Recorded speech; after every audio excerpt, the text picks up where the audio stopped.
Nah, sekarang kita lihat, ini ramalan McKinsey, bahwa rumah sakit ke depan itu kelihatannya akan melayani pasien-pasien yang tidak bisa dilayani di luar rumah sakit. Oh, gitu. Jadi nggak seperti sekarang gitu, nggak seperti sekarang. Nah ini contohnya apa? Pelayanan yang tidak bisa dilayani di luar rumah sakit, contohnya Mayo Surgery, operasi tempat operasi itu yang besar. Kemudian trauma. Yang ketiga intensive care. Jadi kayak ICU masa di luar sana gitu. Kemudian admission, jadi pencatatan yang baik dan sebagai admisi. Jadi itu menjadi kelihatannya gambaran ke depan.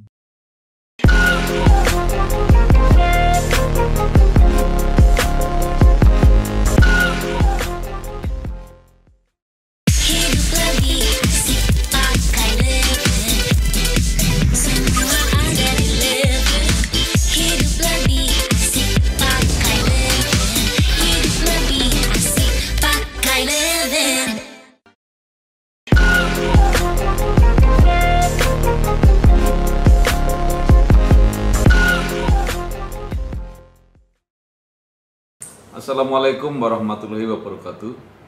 Bersama saya Bambang Sadono di kanal Inspirasi untuk Bangsa. Mudah-mudahan kanal ini selalu bisa memberi inspirasi, motivasi, edukasi, informasi, dan syukur bisa membantu mencari solusi. Dan sekarang saya bersama dengan Dr. Kuncoro Adipuryanto, MKes.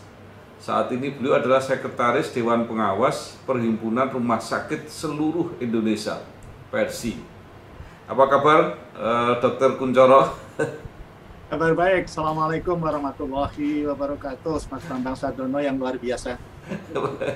Waalaikumsalam warahmatullahi wabarakatuh. Dokter berada di posisi yang sangat strategis ya di lingkungan rumah sakit se-Indonesia. Sekarang persis waktunya ketika Bapak berhenti menjadi ketua umum Persi, itu situasi pandeminya mereda dan kemudian kelihatannya ada yang mulai nol ini pasiennya. Nah, mungkin dokter bisa cerita ini situasi di rumah sakit seperti apa sekarang? Jadi gini Pak, jadi kalau kita belajar dari epidemiolog ya secara panjang, bahwa situasi seperti ini bisa kita namakan selalu yang namanya satu gelombang yang terus menerus sebetulnya. Kemudian yang belum jelas sebetulnya akan berakhir kapan, itu sudah pasti. Kita melihat sekarang di Eropa begitu ada lonjakan meskipun kematiannya turun, tapi rumah sakitnya penuh di beberapa negara gitu. Memang unik begitu untuk seperti wabah seperti ini gitu ya, wabah seperti ini, pandemi seperti ini. Yang jelas rumah sakit masih ada nol, tapi saya ketika masih menjabat sebagai ketua umum bumpy recovery, jadi bumpy-nya terus turun, tapi kadang-kadang naik lagi, tapi belum jelas, mudah-mudahan tidak terjadi di Indonesia. Rumah sakit itu adalah pertahanan terakhir dari manusia yang tertimpa merasakan menjadi pasien COVID. Jadi tidak boleh gitu. Lebih-lebih khususnya rumah sakit pemerintah daerah itu adalah fasilitas yang sebetulnya merupakan bagian dari public good ya yang harus disiapkan oleh pemerintah. Tidak boleh sama sekali tempat tidurnya dikurangi, kemudian dipersiapkan, kalau toh itu disiapkan, tapi dipersiapkan ketika ada gelombang-gelombang baru. Tentu rumah sakit juga tidak boleh merasa nyaman karena di sini ada yang namanya balancing act. Balancing act itu diterjemahkan sesuatu yang baru di ke depan ya. New normal baru di rumah sakit itu kita samakan balancing act. Apa itu? Balancing act itu rumah sakit semuanya harus berubah gitu. Satu, yang dulunya alurnya nggak diatur, sekarang diatur. Zoningnya harus disiapkan dengan baik. Fasilitasnya harus diperbaiki dengan baik. Tata udaranya tentu harus lebih baik daripada kemarin dan sebagainya. Tentu saja dalam hal ini rumah sakit memerlukan satu inovasi sekaligus ke depan ini dalam mempersiapkan ini juga biayanya keluar nih Pak Bambang. Pemiliknya harus paham ini bahwa rumah sakit ke depan itu bukan hanya dia harus bertahan, tetapi tomorrow is today. Besok kita harus bagaimana gitu, bagaimana agar tetap eksis, melanjarankan amanah yang harus diberikan pada publik, pada rakyat. Gitu Pak Bambang.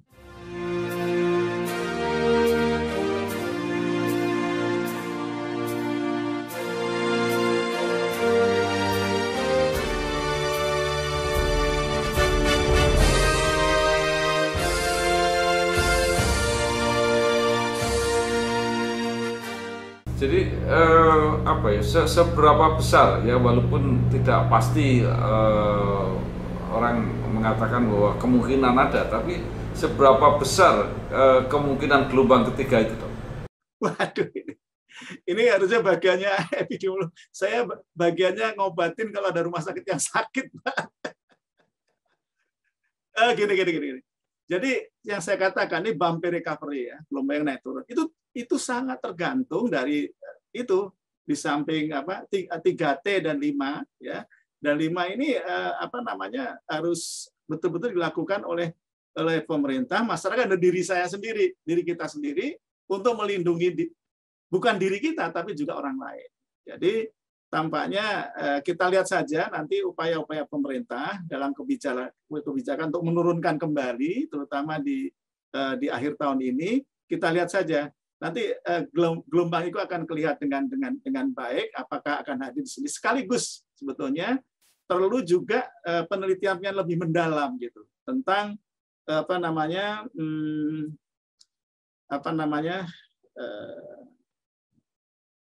apakah ada ya COVID jenis baru yang sudah masuk ke Indonesia. Bagaimana dengan daya tahan tubuh kita itu sudah sampai seberapa ketika di COVID sudah divaksinasi kedua dan ketiga. Ini perlu pendalaman seperti itu, karena di beberapa negara yang vaksinasinya sudah bagus ya, herd immunity-nya sudah bagus, tetap ya terkena COVID, tetapi yang meninggal, yang menjadi parah menjadi sedikit. Nah ini saya nggak berani mengatakan seberapa besar, tapi siap-siaplah. Kalau ini kita mempelajari kurva normal, ini keadaan normal. Kurva normal itu dalam statistik dulu pasti ini ada risiko-risiko nih. Ya, risiko. Nah ini kurvanya apakah normal apa enggak? Gitu. Artinya manajemen risiko untuk patient safety, ya, yang harga mati untuk rumah sakit itu tetap harus diperhatikan dengan baik.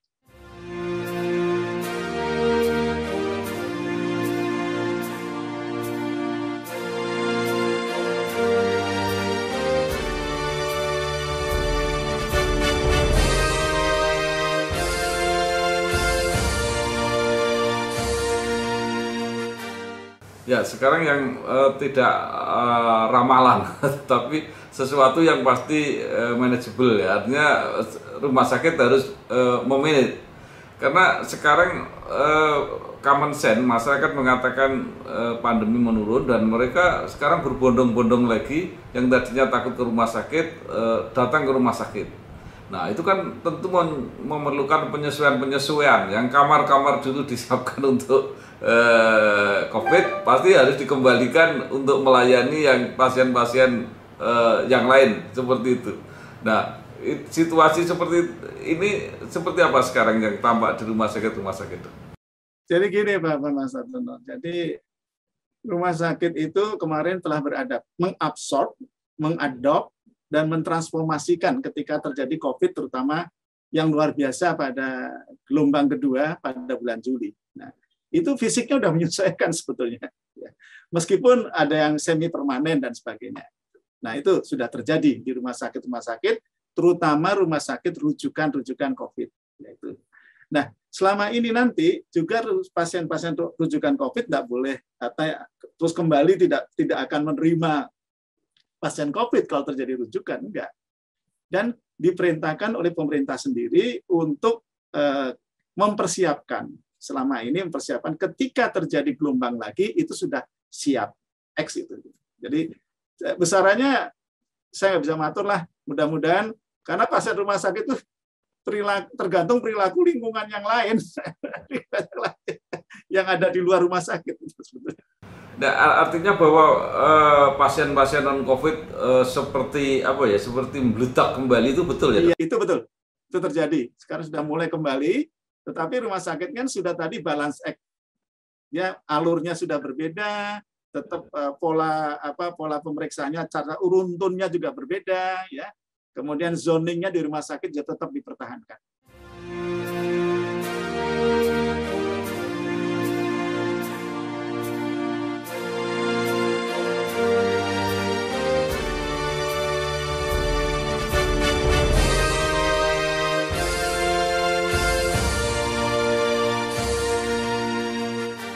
Nah, ini ada pertanyaan sisa ini yang sampai sekarang masih aja jadi pertanyaan masyarakat, yaitu mengenai tarif atau biaya tes PCR atau antigen. Ini kok bisa beda-beda di mana itu seperti apa? Saya sudah tanya. Saya mau matur gimana ya? Saya tidak tahu bagaimana itu terjadi, tapi yang jelas ini memang rasanya ada keputusan politik untuk melindungi anak bangsa ini, ya, anak bangsa ini.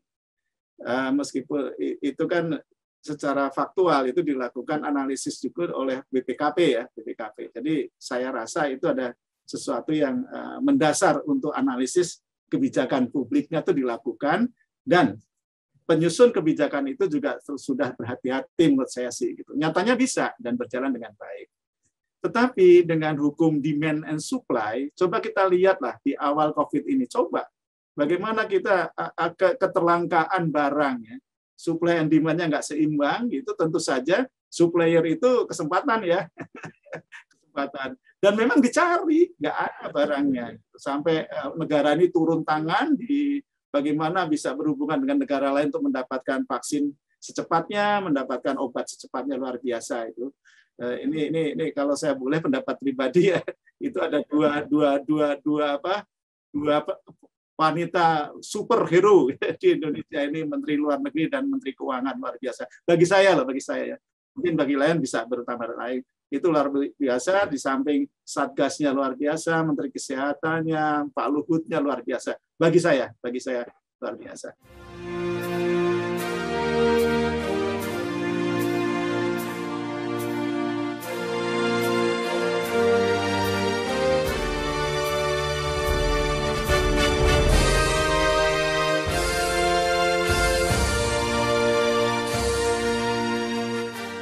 Ya, itu kan dampaknya begini.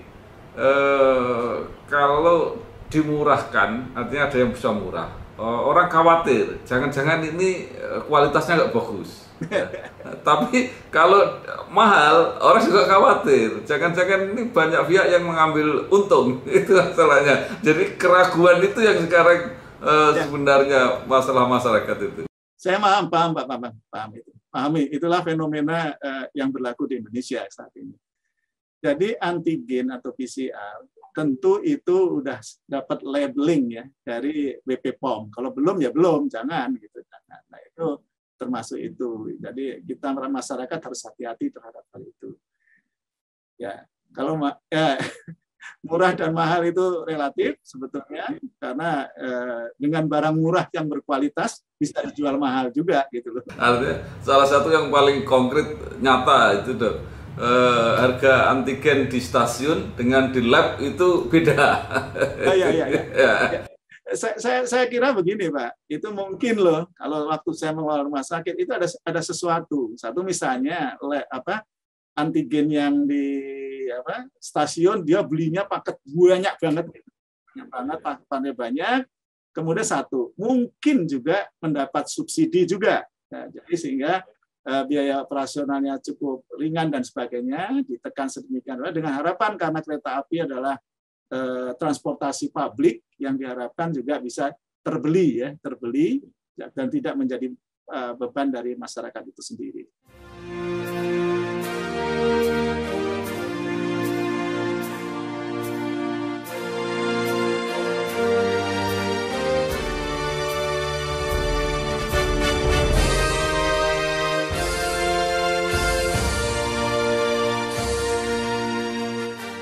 Baik dok, sekarang kita pindah ke masalah yang dulu ya, tidak kalah sensitif, tapi sekarang mudah-mudahan sudah tidak, yaitu masalah BPJS. Saya baru aja mewawancari Dirut BPJS yang mengatakan, Pak udah beres Pak sekarang, urusan dengan rumah sakit beres, tagihan-tagihan kalau perlu sebagian sebelum kita ya dicek, dibayarin dulu. Jadi nggak ada tunggaan-tunggaan yang seperti dulu. Itu betul apa tidak? Ya, itu semacam kebijakan publik yang dikeluarkan oleh Prof. Ali Gufron ya pada beberapa event itu luar biasa gitu. Tapi kita perlu ingat juga bahwa dalam proses ini kita kan sebetulnya BPJS, Kementerian Kesehatan, pemerintah itu sendiri, termasuk rumah sakit, puskesmas, dinas kesehatan dalam proses untuk social insurance ini adalah proses belajar. Nah ini yang terus-menerus dilakukan dan saya yakin kenapa beliau menyatakan itu sudah karena gini, BPJS itu punya data banyak banget itu, lengkap banget Pak Bambang, luar biasa itu, luar biasa data-datanya, bahkan kalau mau sekolah S3, S4, S5 dan S seterusnya tuh di situ bisa gali data banyak banget.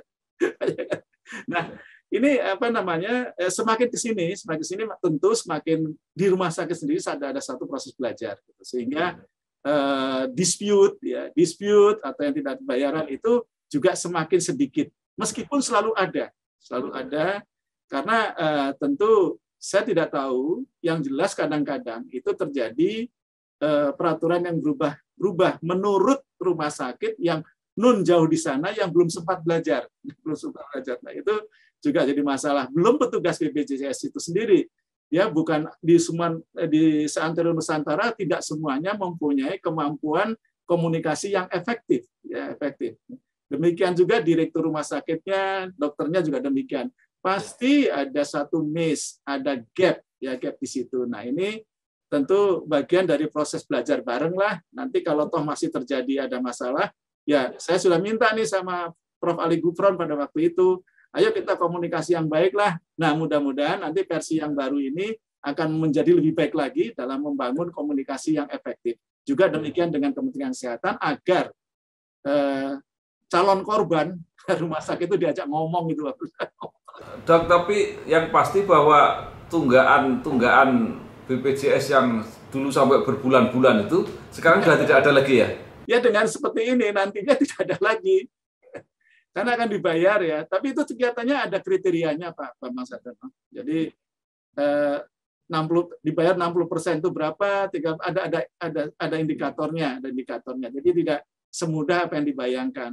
Saya yakin bahwa maksudnya itu adalah proses belajar agar rumah sakit juga belajar agar lebih accountable, responsible dan sebagainya. Saya kira seperti itu. Tinggal selfie tabungan jadi.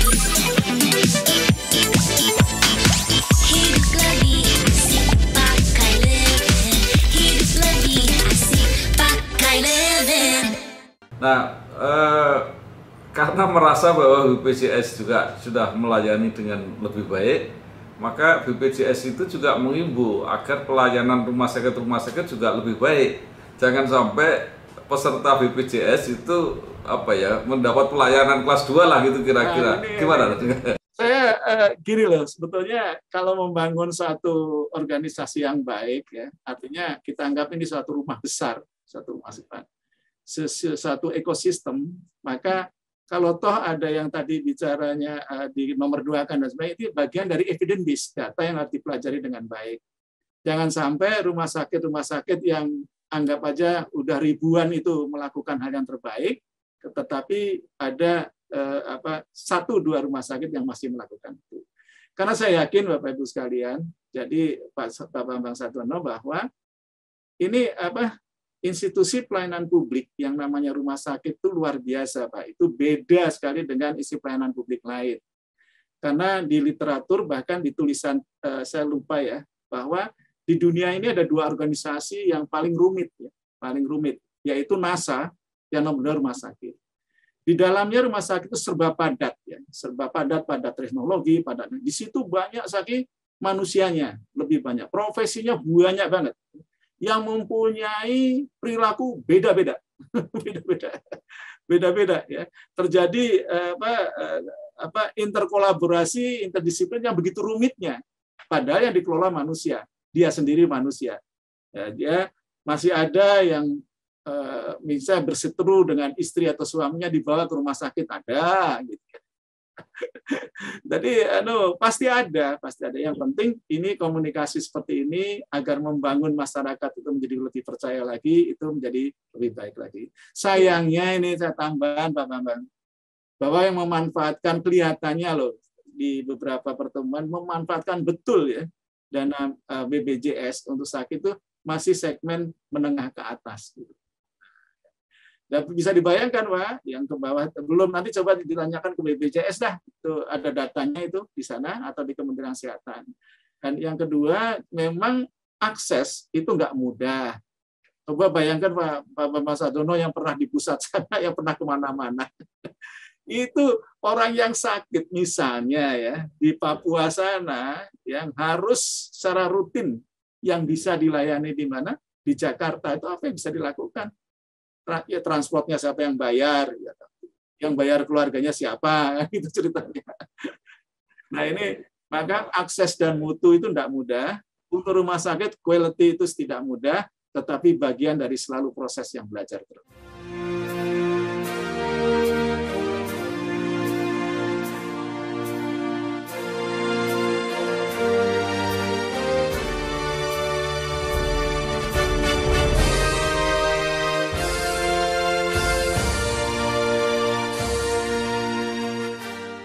Dok, tapi yang fakta yang objektif adalah bahwa kata lain kerjasama, atau menurut saya kalau saya ekstremkan, ketergantungan rumah sakit terhadap BPJS ini begitu besar. Artinya bahwa pasien yang berasal dari BPJS itu, karena datanya BPJS kan pesertanya 226 juta. Ya. Nah, berarti itu prosentase kira-kira berapa, Dok? Kalau saya pernah tanya 1-2 rumah sakit itu lebih dari 75%. Betul. Jadi kemarin ketika era sebelum COVID itu memang rumah sakit yang melakukan kontrak dengan BPJS meningkat terus. Artinya program JKN dalam ini BPJS ini adalah sangat cantik dan menarik ya, untuk rumah sakit. Tumbuh terus. Bahkan pada saat itu nggak 75%, ada yang 90%, Pak. Yang sangat tergantung dengan pasien BPJS. Luar biasa ya. Ini tinggi sekali. Tetapi di era COVID itu ngedrop banget gitu. Ngedrop banget sampai hampir 25-30% yang ada. Artinya apa? BPJS ini iuran dan kewajiban pemerintah itu masih terus-menerus ya. Duitnya masih ngumpul nih Pak di BPJS. Nggak ada yang narik gitu. Karena pasien BPJS-nya nggak ke rumah sakit. Tetapi perlu kita perhatikan berapa banyak rumah sakit ya, Pak, itu terutama yang non milik pemerintah dan pemerintah daerah loh. Ini yang tidak melakukan kontrak dengan rumah sakit, tetapi dia hidup dengan subur. Itu cerita. Bahkan berkembang rumah sakitnya dari 1 jadi 2, 2 jadi 3. Nah ini kan menarik sekali. This like a business. Jadi sebetulnya seperti itu. Ya, baik. Nanti sebelum kita teruskan yang rumah sakit yang seperti apa dokter maksudkan itu, saya mencoba bertanya dengan BPJS, tapi jawabnya nggak jelas. Dulu kan banyak rumah sakit yang mengeluh bahwa pelayanan BPJS itu dibatas-batasi, ini nggak boleh, itu nggak boleh, sehingga akhirnya pasiennya juga mengeluh. Nah, pertanyaan saya, yang seperti itu sampai sekarang masih ada apa enggak? Pasien mengeluh tuh saya kira akan tetap ada. Tetap ada. Nah, inilah peran dari pemerintah dan BPJS terutama untuk mensosialisasikan gitu. Karena masyarakat kan nggak sekolah kedokteran, nggak sekolah asuransi gitu kasarnya. Bahwa kalau penyakit kan dipaketkan ya, inasi bijis itu paket ya. Paket. Jadi artinya itu mulai satu studi dan sebagainya dipaketkan ya. Jadi kalau sakit ini ya begini klaimnya. Kalau sakit ini tentu ada standar operating prosedur, pedoman praktek klinis yang harus dilakukan pada itu, pada penderita itu. Yang itu kadang-kadang tidak dikomunikasikan dengan baik gitu. Bahkan ketika dulu misalnya sakit langsung mondok, ya sekarang enggak. Ada ukurannya. Kalau bisa mondok itu misalnya harus A, B, C, D gitu kan, ada standarnya gitu ya. Dan ini memang satu proses belajar bagi bangsa ini sebetulnya terkait dengan taatnya rumah sakit sekarang dengan peraturan perundangan, standar operating procedure, standar praktek pedoman kliniknya, dan sebagainya, clinical pathway. Jadi ini luar biasa untuk rumah sakit di Indonesia. Jadi pada peserta rumah sakit yang bekerja sama dengan BPJS, tentu saja dia juga mematuhi peraturan Kementerian Kesehatan kan, dan sebagainya. Ini suatu proses belajar yang dulunya mungkin kurang intens. Sekarang lebih semenjak ini ada jadi proses belajar yang baik. Saya kira ini perlu komunikasi publiknya.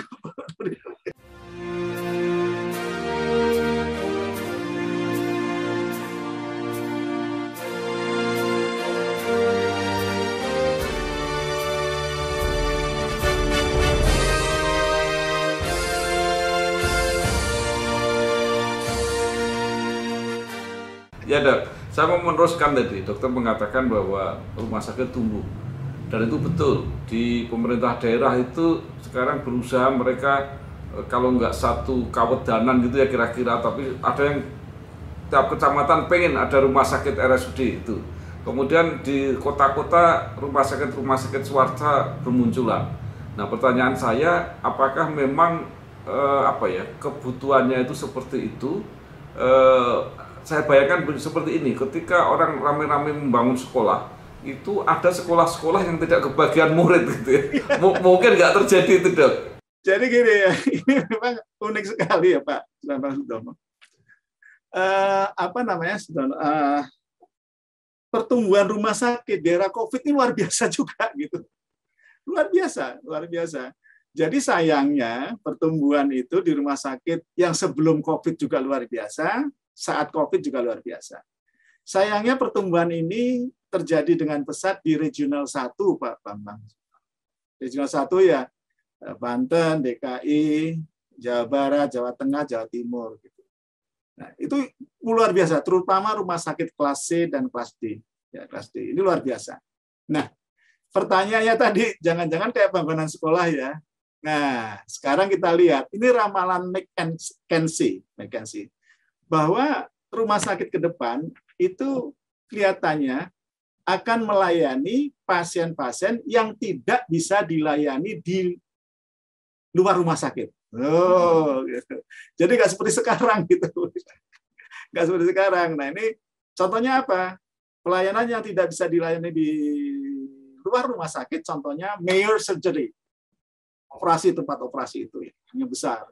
Kemudian trauma. Yang ketiga, intensive care. Jadi kayak ICU masa di luar sana gitu. Kemudian admission, jadi pencatatan yang baik dan sebagai admisi. Jadi itu menjadi kelihatannya gambaran ke depan. Nah, global trend dari pertumbuhan global trend hospital di dunia itu yang pertama saat ini adalah era digital. Jadi kalau rumah sakit daerah digital pasti ditinggal. Nah, jadi rumah sakit ini punya kemampuan digital yang baik, pasti pasiennya akan dipegang terus. Nah, kebanyakan gitu. Kemudian yang kedua adalah artificial intelligence. Jadi kalau ini sebuah tangga, jadi tangga yang sekarang ini digital, kedua adalah artificial intelligence, robotik. Sehingga tenaga kesehatan di dunia yang bekerja nggak ribuan seperti sekarang. Di RSCM itu 45.000. Ya. Nah, itu nggak sebesar itu namanya, serba teknologi dan artificial.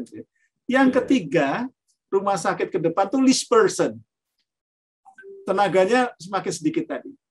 Kemudian bisnis yang ke depannya lagi di atas itu adalah value based. Nah, itulah tatanan seperti ini. Nanti saya mohon ini bagi yang akan membuka rumah sakit mikir-mikir nih. Itu yang saya khawatirkan. Mikir-mikir seperti itu ya.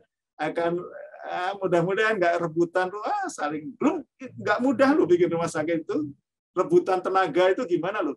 Tenaganya sekarang Pak Bambang perso nggak yang meninggal profesor dan dokter akibat COVID itu ratusan kan? Itu kalau mencetak kembali seperti beliau-beliau almarhum dan almarhumah itu kira-kira 5 sampai 10 tahun lagi baru ada seperti yang meninggal kemarin. Jadi spesialis jadi rebutan sana sini ya. Wah, ini maka itu ada isu nasional, lebih-lebih nih pemerintah sedang berupaya entah gagal entah berhasil agar dokter-dokter itu hanya diberi kesempatan dikurangi, tidak 3 tempat. Waduh, lah itu kan rebutan uang itu nanti Pak Mas. Kayak pas kampanye itu rebutan uang.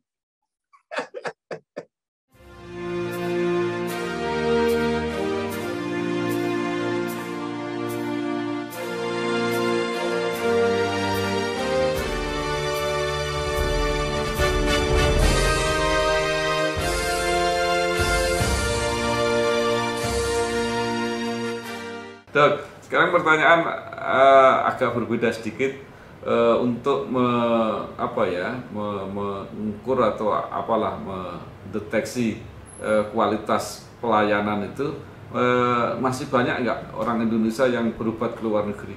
Ya, kalau saat ini ya enggak ya. Di samping nggak bisa berangkat ke sana, ditolak di sana pasti. Tapi itu harus diantisipasi oleh kita sendiri. Ya. Tapi saya termasuk golongan yang sebetulnya kalau kita memfokuskan diri agar tidak bertahan, agar kita memikirkan ini kenapa, itu bagian indikasi aja, sinyal bahwa ada segolongan masyarakat mampu yang melakukan pengobatan di luar Indonesia. Nah, kan gitu, sebagian ya. Karena kalau presentasi saya kira kalau dinilai dengan uang, dengan jumlah, itu rasanya ribuan. Tetapi dibandingkan dengan penduduk Indonesia yang jumlahnya banyak banget gitu, dan yang lebih banyak memperhatikan. Nah, kalau saya berpendapat ke depan ini tentu masih akan terjadi seperti itu. Nah, jadi posisi kita, filosofinya menyerang. Nah, menyerangnya begini, jangan membuat aturan-aturan yang ketat, nggak boleh itu, ada yang masuk ke Indonesia, nggak boleh itu. Bukan. Posisi menyerang bagi kita adalah bagaimana kita secara gigih dan kuat untuk memperbaiki mutu kita. Bagaimana kita membuat trust dari masyarakat itu kepada kita. Nah, itulah itu yang saya anggap bahwa itu posisi menyerang kita. Dan kalau perlu kita memang harus belajar dari mereka sebetulnya. Terima kasih sekali Dr. Kuncoro Adipuryanto, MKes, Sekretaris Dewan Pengawas Perhimpunan Rumah Sakit Seluruh Indonesia Persi.